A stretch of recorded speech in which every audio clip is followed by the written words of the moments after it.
ನಮಸ್ತೆ ಎಲ್ಲರಿಗೂ. ಇವತ್ತಿನ ಲಂಚ್ ಬಾಕ್ಸ್ ರೆಸಿಪಿ ಬಂದು ರಾಜ್ಮಾ ಕಟ್ಲೆಟ್ ಮಾಡಲು ರಾಜ್ಮಾವನ್ನು ಒಂದಿನ ಮುಂಚೆನೇ ನೆನಿಟ್ಕೋಬೇಕು.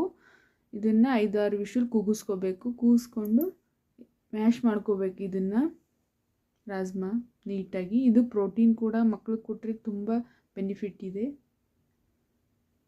ಈ ರೀತಿ ಮ್ಯಾಶ್ ಮಾಡಿಕೊಂಡು ಅದಕ್ಕೆ ಸ್ವಲ್ಪ ಕೊತ್ತಂಬರಿ ಸೊಪ್ಪು, ಈರುಳ್ಳಿ, ಬೇಕು ಅಂದರೆ ರಾಜ್ಮಾ ನೀವು ರಾತ್ರಿ ಕೂಡ ಬಾಯ್ಲ್ ಮಾಡಿ ಫ್ರಿಜ್ಜಲ್ಲಿ ಇಟ್ಕೋಬೋದು.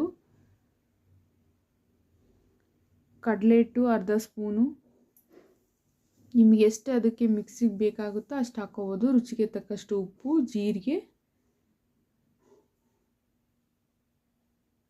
ಸ್ವಲ್ಪ ಅರಿಶಿನ, ಗರಂ ಮಸಾಲ,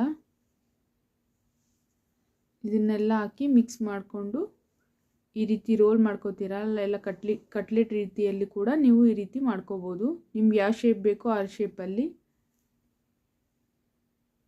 ಒಂದು 10 ನಿಮಿಷದಲ್ಲಿ ಆಗೋಗುತ್ತೆ. ರಾತ್ರಿನೇ ರಾಜ್ಮಾ ಬಾಯ್ಲ್ ಮಾಡಿಟ್ರೆ.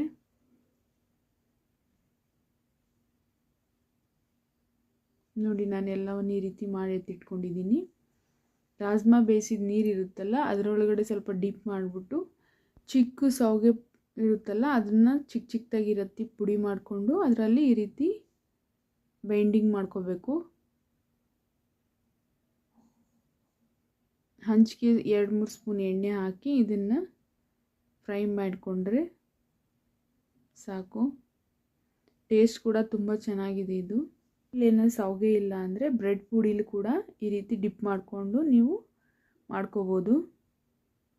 ಎರಡೂ ಕೂಡ ಬೈಂಡಿಂಗ್ ತುಂಬ ಚೆನ್ನಾಗಿ ಬರುತ್ತೆ, ಟೇಸ್ಟು ಚೆನ್ನಾಗಿದೆ ಎರಡು. ನೋಡಿ, ನಾನಿಲ್ಲಿ ಎರಡೂ ರೀತಿ ಫ್ರೈ ಮಾಡ್ತಾ ಇದ್ದೀನಿ.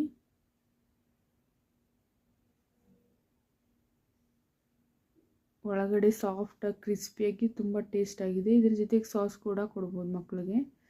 ಬೆಳಗಿನ ಬ್ರೇಕ್ಫಾಸ್ಟ್ ಕೂಡ ಆಗುತ್ತೆ, ಲಂಚ್ ಬಾಕ್ಸ್ಗೂ ಕೂಡ ಕೊಡ್ಬೋದು. ಇವತ್ತಿನ ಲಂಚ್ ಬಾಕ್ಸ್ ರೆಸಿಪಿ ಇದಾಗಿತ್ತು. ಪ್ಲೀಸ್ ಒಂದು ಲೈಕ್ ಮಾಡಿ, ಶೇರ್ ಮಾಡಿ, ಸಬ್ಸ್ಕ್ರೈಬ್ ಮಾಡೋದನ್ನು ಮರಿಬೇಡಿ. ಹೇಗಿದೆ ಅಂತ ಕಮೆಂಟ್ ಮಾಡಿ.